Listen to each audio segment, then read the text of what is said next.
So then you go through that, then you get a couple more courses.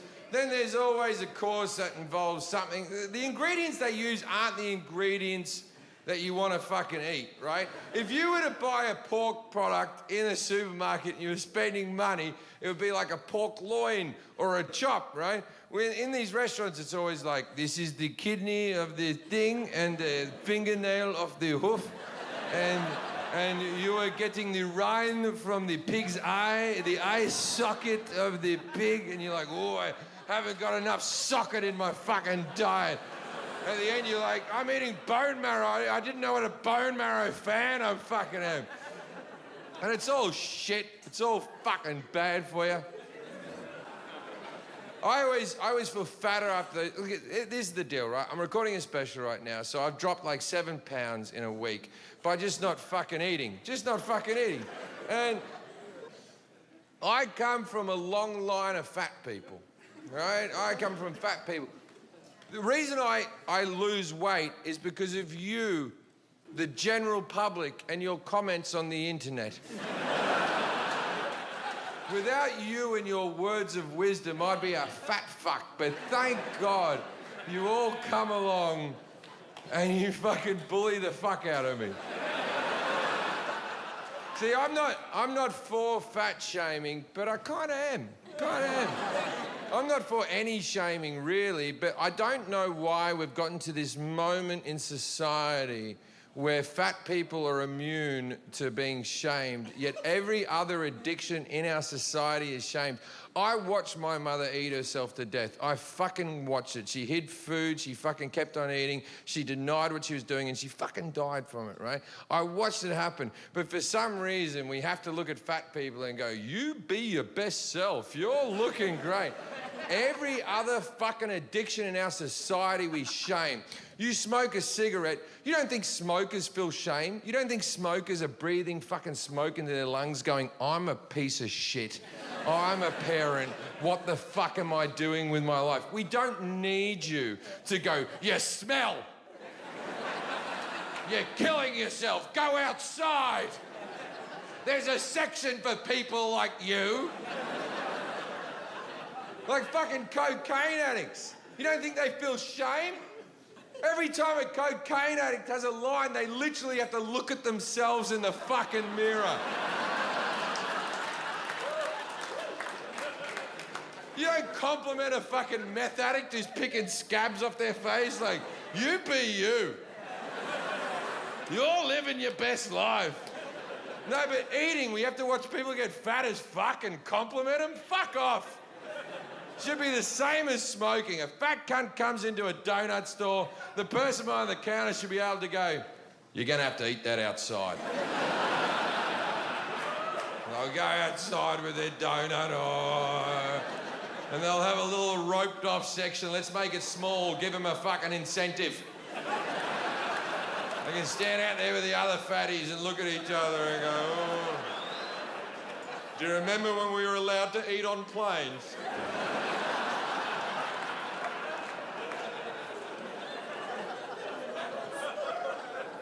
So anyway, then we go on through the menu. Nemesis. Now, the two things that I'm not good with are ice cream and cheese. Now, here's the tragedy that is my life. Ice cream and cheese are also my two favourite things. See, I wasn't always lactose intolerant. No, it happened to me at 35. I'm 42 now. It happened on my 35th birthday. I was sitting down, having me Baskin-Robbins ice cream cake, as I always request. I'm hoeing into it, and then God looked at me and went, how's all those atheist jokes going, cunt?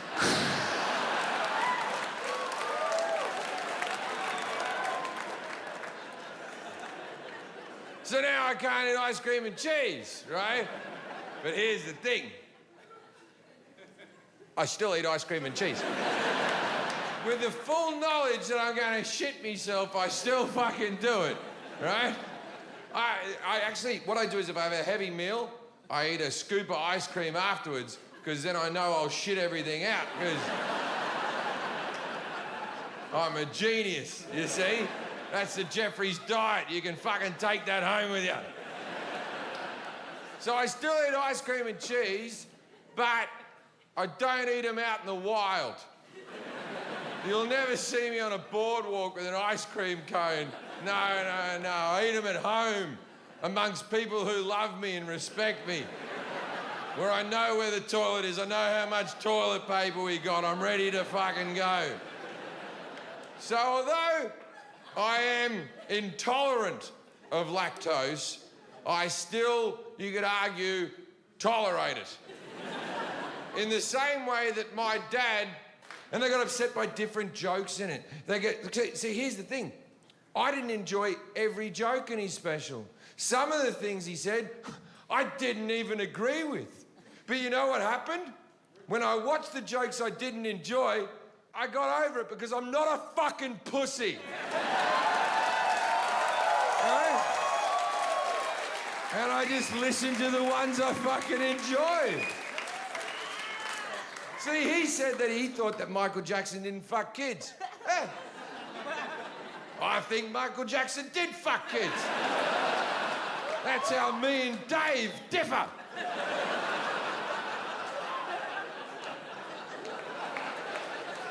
A lot of people have stopped listening to Michael Jackson's music. They go, I won't listen to it anymore. I still listen to it.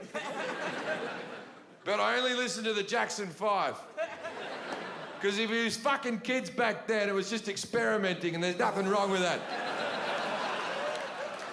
I go all the way to blame it on the boogie, and I fucking call it a day. So, look. What I'm trying to tell you is, she couldn't pick which cream she wanted.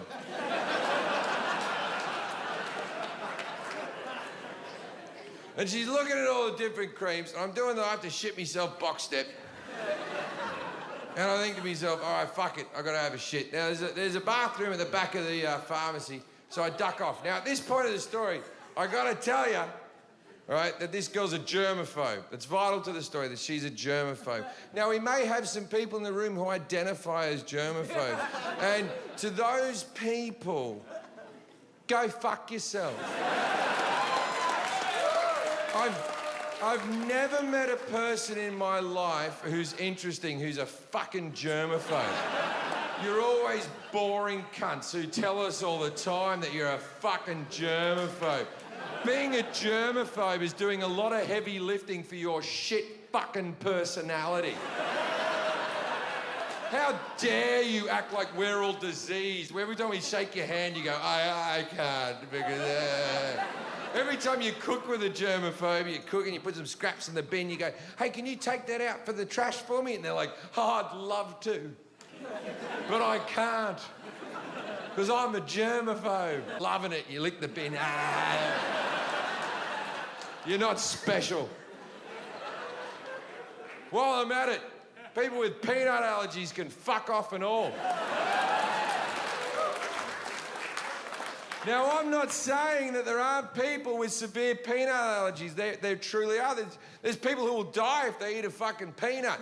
What I'm saying is, it's your fucking problem. The rest of us don't have to be involved.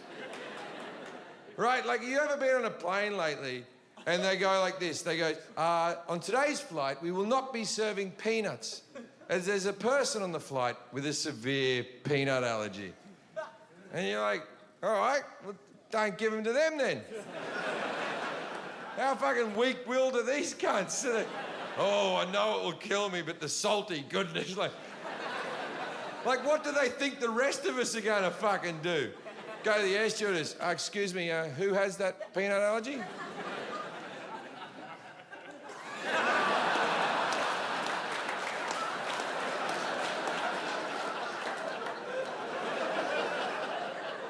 What do you think's going to happen if someone next to you eats a fucking peanut? You think peanut particles will get in the fucking air?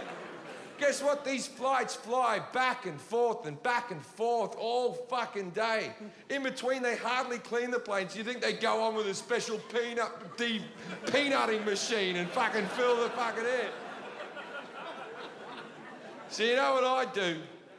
Every time when I'm on a flight where they serve peanuts, what I do is I get 6 or 7 peanuts and I wedge them down the back of the fucking seat.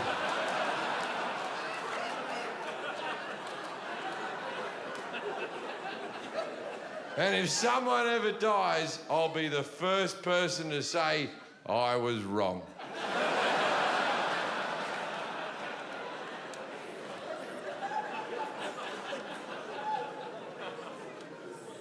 Now, I talked earlier about like how I did one misogynistic joke and how at the moment now I don't know if people know that I'm fucking joking. It's become very odd now, this tension that we have about what's right and what's wrong. I was on a plane and this woman was trying to put a bag in the overhead luggage and she was shaking and she was trying to do it. And I went to help her and she just looked at me and went, no, like that.